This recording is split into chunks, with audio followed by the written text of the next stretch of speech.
after the season ends. Thanks for being with us here for the News at 4. I'm Jane Monreal. And I'm Nick Sturdivant. The announcement comes amid yet another tumultuous season for Charlotte's NBA franchise. Right now, the Hornets have an 18-57 record. And while his first coaching stint with the franchise between 2013 and 2018 led to 2 playoff appearances, his return to the team in 2022 has not been nearly as successful. Clifford is set to speak to the media in just a few moments. He'll be joined by the team's new executive vice president, Jeff Peterson. Yeah, we want to get to WCNC Charlotte sports director Nick Carboni. He's standing by at the Spectrum Center ahead of this press conference. Nick, this move represents another big change for the franchise, which is under new ownership. Yeah, guys, that's right. Steve Clifford, this announcement was made that Steve Clifford would be stepping down after the season late this morning. I don't think it was too much of a surprise if you have followed this team, especially this season. Clifford is expected to step into a front office advisory role after these last 7 games. That's the same thing the Hornets told us about former GM Mitch Kupchak. And these are all sweeping changes under new team owners Rick Schnall and Gabe Plotkin, as well as executive vice president Jeff Peterson. I'm told Coach Clifford is stepping to the mic now with Peterson. We'll let you listen. I'll just get right to it. I think that there's a certain energy level that you need to be able to have a chance to coach effectively in this league. I think probably for me, the last couple of years with the losing has been a factor in it. But as we have been meeting and discussing things, I'm just not comfortable that I have I'm ready right now to, give the players what they need from a head coach in order to play well every night. And so as, we talked in this last few weeks, Jeff, Rick, Gabe, and I, it's just I can't do this right now. So it's just best for me to step aside. They've been great. Jeff and I have always had a relationship that goes back for some time, and I think there's a good possibility that I can work for him, which would be something that I would look forward to, and that's where we're at. Thanks, Coach. I just want to first start by saying really appreciate Cliff. It's a challenging situation, but as he said, we've been in lockstep this whole time, so our relationship has been a huge factor. And then just want to say thank you to him for all the time, the energy, everything that he's put into this city, the Carolinas, this team, this franchise. He's amazing. He's an amazing person. He's a really, really good coach. He's unfortunately dealt with some situations, some circumstances that have been kind of out of his hand, injuries, things like that. So maybe the record wasn't as indicative of just him being able to, as good of a coach as he is. But with that said, he just alluded to a little bit. I'm really excited about this next phase of him being able to stay on with the franchise. And I don't want to age him, but there's a lot of experience. There's a lot of experience over there that I'll be leaning on. So, as challenging as this situation is, I'm really excited that we'll be able to remain close through this process. We'll open it up for questions. Just raise your hand. Mics. Start with these. Jeff, you can talk a little bit about Cliff potentially taking on a continued advisory role with the organization. What are some of the things that you particularly enjoyed about what he has brought to this organization and Brooklyn as well, that you're hoping to kind of continue on in this next step? Yeah, I think, again, I want to start with just who he is as a person. He's a man of integrity. He has a wealth of knowledge, experience. At the same time, I think one of the things the traits that I'm most attracted to about him, he's a lifelong learner. So he's going to teach me a lot in this role, but at the same time, he's curious and wants to figure some things out. So I'm excited to be able to do that with him together.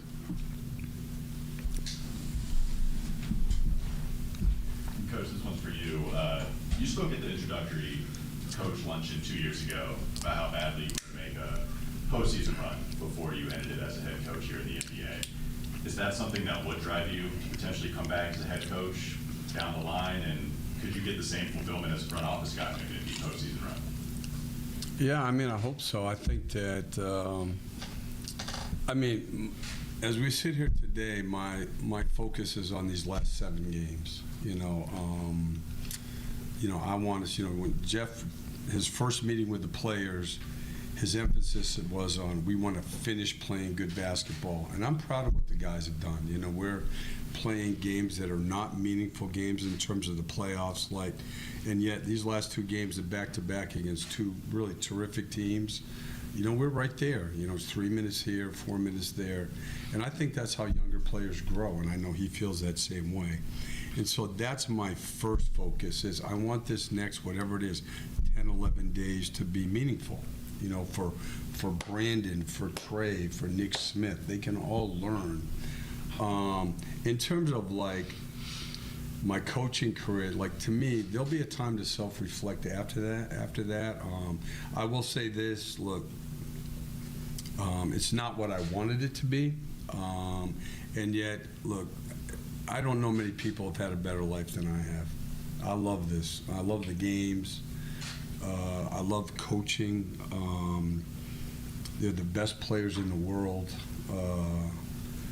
That part, I'll sit down some night with a glass of wine by myself and, whatever. But it's not time for now. In terms of the next phase of the opportunity to learn from Jeff that is something that truly excites me.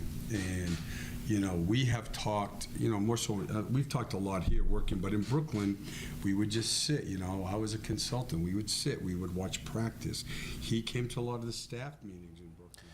And if you're just joining us, you were listening to or are listening to Hornets head coach Steve Clifford, who the team announced today will step down at the end of the season. He was joined alongside team's new executive vice president of basketball operations, Jeff Peterson. And Jane, one of the things that stuck out to me is Clifford said that he's ready to give the players what they need in a head coach, and obviously he'll take that advisory job in the front office. Yeah. So yeah. Sounds like he's ready to step down. Big name with the Hornets organization, so he is going to transition after this season to the front office. But right now he says he's looking forward to and going to concentrate on these 7 games. And, if you want that glass of wine, Coach, I can show you a couple places. We can talk about it, we can chat, but, the rest of the season to concentrate on. And if you miss any of today's press conference, you can find it in its entirety on WCNC.com or on the WCNC Charlotte mobile app. That's where you can also find the latest as the team's search for a new coach begins. Well, time now for a check of the forecast. Look at this. This is a live look from Charlotte Motor Speedway. I've said this before. This is my favorite view, especially when the sun's out. The storm has passed. What a note. Did it wake you up? It did not. It is really exciting to me.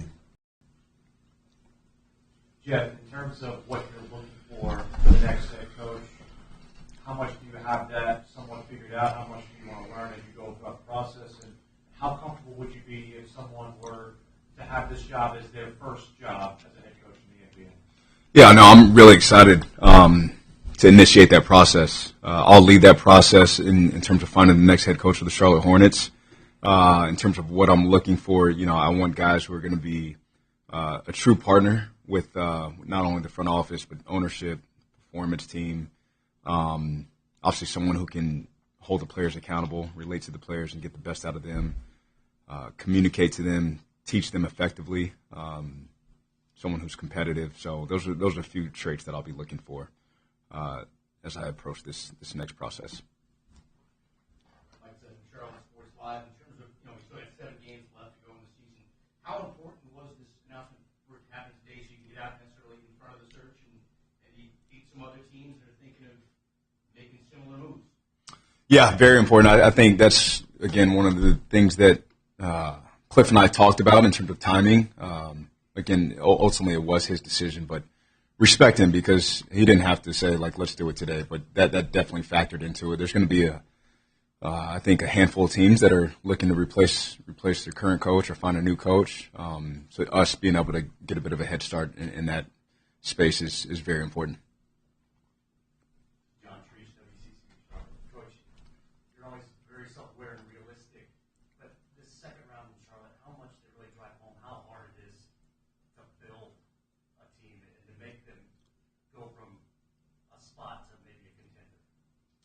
Yeah, I mean, you've got to have a lot of things. I mean, internally, everybody pulling in the same direction, a lot of things. And you also need to have health, you know. I mean, we went, I think right now we're like 28th in games missed by rotation players. Last year, I think we were 29th. And that doesn't, I'm not sure that counts the miles games last year either. And it's hard, you know. One of the things is, because I do think it's an exciting time to be part of this. I think the leadership, the ownership, Jeff, and then I also think we do have a good young core. You know, we just played Boston, and I was watching our first game when we beat them here. You know, Melo had 36, 9, and 8. Mark had 18 points, 16 rebounds. So when people, you know, question or sometimes, you know, it's out of sight, out of mind, those guys haven't played for a long time. And you can forget about how much potential each of them have and how different we could be if they were out on the floor. So there is a foundation here. You always want to find ways to get better externally and internally, but there is a good foundation of talent here. Charlotte Hornets, you mentioned injuries, and that's been the difficulty that you had to deal with the last 2 years since you came back. And I think I asked you a little while back about training. Are these injuries just like freak things that are happening, or is it something in the routine? Hornets have had injuries before in the past too, so it's not, you know, first year thing. So how is there something that you think needs to change with that, and how frustrating has it been for you that you couldn't have the full complement of players to be able to accomplish what you've been trying to accomplish? Yeah, I mean, the big thing in these 2 years, listen, this wasn't a lot of pulled groins or calves and stuff. These were broken bones, and, you know, Mark's got back, you know, the back stuff, which is bone related also. So these were significant injuries. They were major injuries. I don't think you can blame anybody for that. That's just part of the league. I mean, I'll go back to, if you want to look at this performance group, the 2 years before I got here, they were second and third in health. You know, 3 years ago, Miles played 77, Melo played 75, Terry played 73, and Cody Martin played 71. I mean, that's a recipe for continuity and establishing a way to play that you need. So a lot of it's just luck. Question for Jeff. Brandon Miller mentioned this morning how he appreciated Coach for not shortchanging anyone in his honesty. How valuable would that be in an advisory role in the front office? Very, very, because I'm sure they'll get sick of hearing from me and whoever we end up hiring as a new coach. So, you know, I think Cliff will be kind of that, that person that they can go to and confide in at times. So one thing about him, you guys know, he always shoots it straight. And regardless of who you are, you may not like it in the moment, but the players respect that. And I think having that familiar face and voice still within the organization is going to be very valuable. Cliff, obviously, you've had a lot of great memories here with the Hornets for these both times you've been here. Is there something that really kind of stands out to you that you're going to take away from this place that you're really going to remember with all your time here that doesn't involve Mike Russell? I'm not even touching that. No, I'm not there yet. It's a good question. Everything. I just don't like. We talk every day. And Rick and Gabe calls in. I want us to finish strong. I want us to play the right way. And if you want the players to think that way, we got to be thinking that way. And they have done that. So that's where I'm at. There'll be time this summer or maybe a couple of years from now. Look, I've told you guys this from the beginning, and I mean it, is for me, I have lived a dream, and this just happened to me. I didn't grow up. My plan was to be a special ed teacher and a high school coach, and stuff just kept happening. So to be able to look back on it with, right now it's Melo, Miles, Brandon like that. Before that it was Kemba and those guys. But, I've been blessed all the way through. And it's not just the players, it's the people that you work with, it's the people that you get to meet. But I don't want to go there yet. I want to be focused on this game tonight, on Orlando on Friday, on Oklahoma City Sunday, And I want our guys to play well. Jeff, I know that you and Rick obviously had history together in terms of having guys who would be in your circle before. How much will you lean on it, coming from somebody that you guys have a common thread with in terms of your history?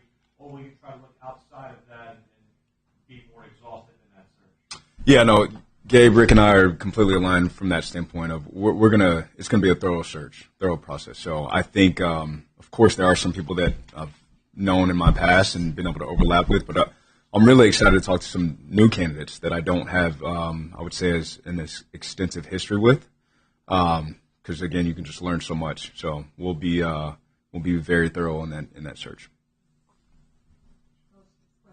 Question is for you, rather. Deshaun Brown from Channel 9. On the decision itself, when did you know? When was that moment that you knew that now was the time?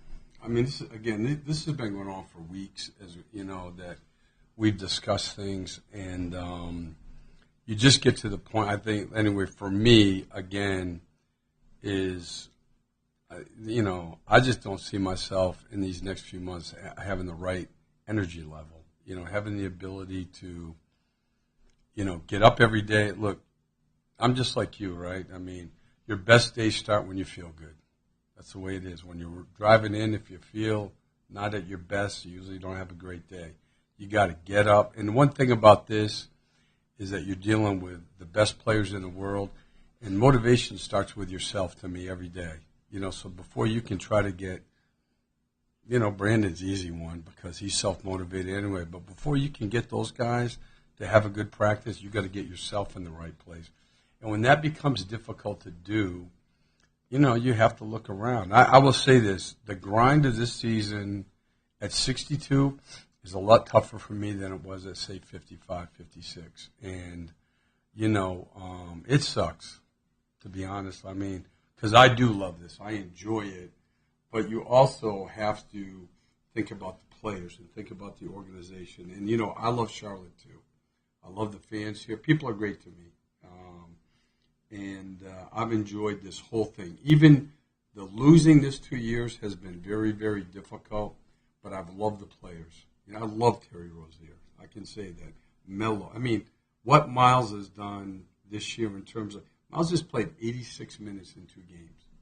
People don't do that in this league. So there were so many things to feel good about, but again, you got to do your part. And you know what? When you're the head coach, you can't pick and choose now. And if you don't think you can get yourself to that level every day, it's not fair to try to do it. First one for Cliff, now one for Jeff. What would be the best piece of advice you give to the person who does end up replacing you here?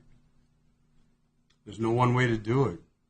You got to figure out, to me, any leadership position, you got to know yourself. You got to know your situation. In this case, it's the NBA. You got to know how you're going to be comfortable leading, and then you have to figure out the best way you can lead the team so they can win, and that's it. I don't think that regardless of who you work for, look, I worked for Jeff and Stan Van Gundy. I'm not as dynamic as they are, nor as smart. No, I'm being serious about that. I work for Mike D'Antoni. I'm not as creative. But I have found a common place in this league where when I worked hard, when I worked at having relationships with the players, I could be pretty good at it. And you've got to figure out how you best can do it, and that's what I would say. Do you have a target date of when you'd like the search to be completed by? And also, executives in the league talk about how hard it is to really understand how good a coach is without being in the building and seeing them every day. What's the mechanisms or ways to kind of overcome that hurdle and understand how good someone is at the task? Yeah, I think as far as target date goes, again, this position's too important to put a date on it, right? I'm gonna take as long as I need to take to fill it. And truth be told, I've started the interview process 10 years ago, right? In terms of meeting people and creating relationships with people, seeing how they interact, whether it's watching them coach at summer league or national teams and things like that. So I try to always observe and figure out a time to evaluate. So yeah, it is challenging, but at the same time, like all that won't be an excuse, right? We're all dealing with the kind of the same challenges as it relates to that. So I have a lot of confidence that I'll be able to figure that out.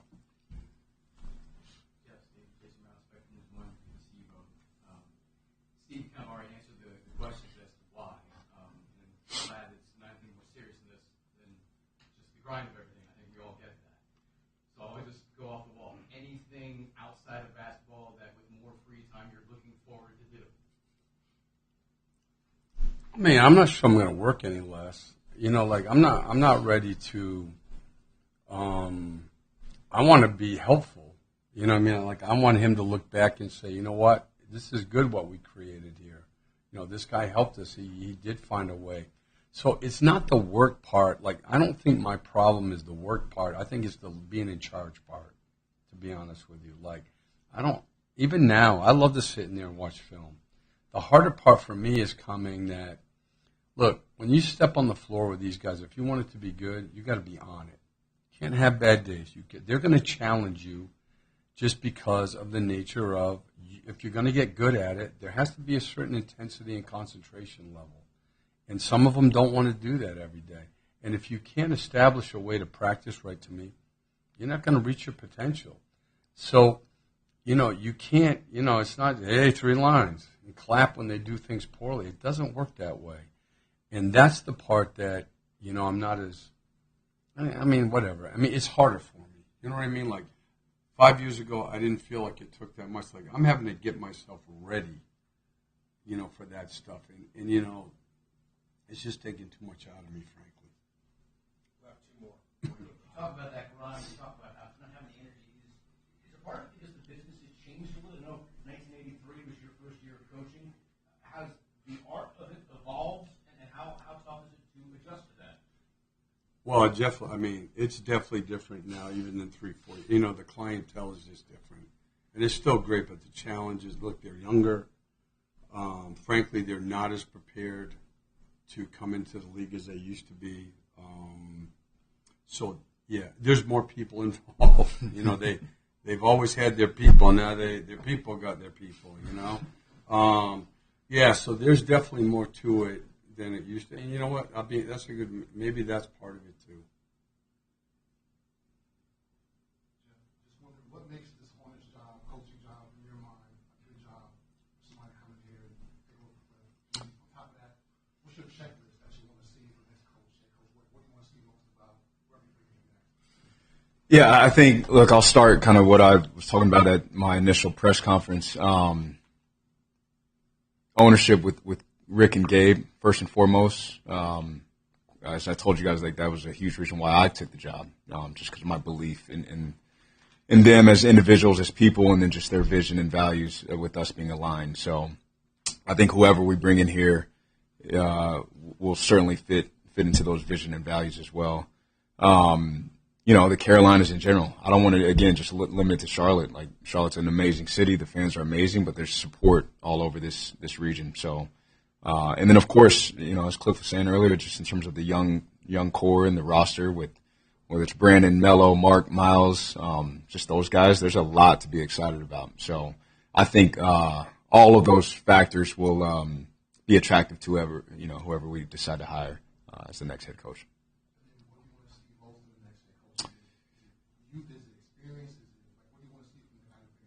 Yeah, I think it's there's a few things, but one, just a lively energy, just to come in and a level of excitement to teach these guys. As Cliff was saying, it's a different generation, so the ability to teach them and help them retain information is important. So that's going to be important. But you know, player development, we are still relatively in this youthful phase, and at the same time, I think everyone can get better. I don't care how old you are and how many years of service you have in this league. You can always find a way to get better. So, you know, a coach who really, truly places emphasis in that area as well. Thanks, everyone. Appreciate your time today.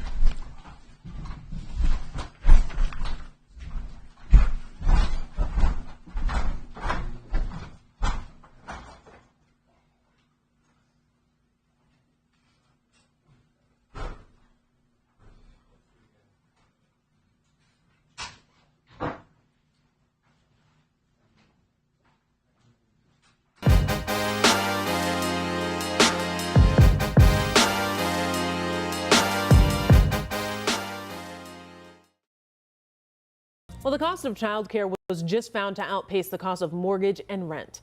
And now, as COVID-19 grants are coming to an end, well, experts expect it to get even pricier.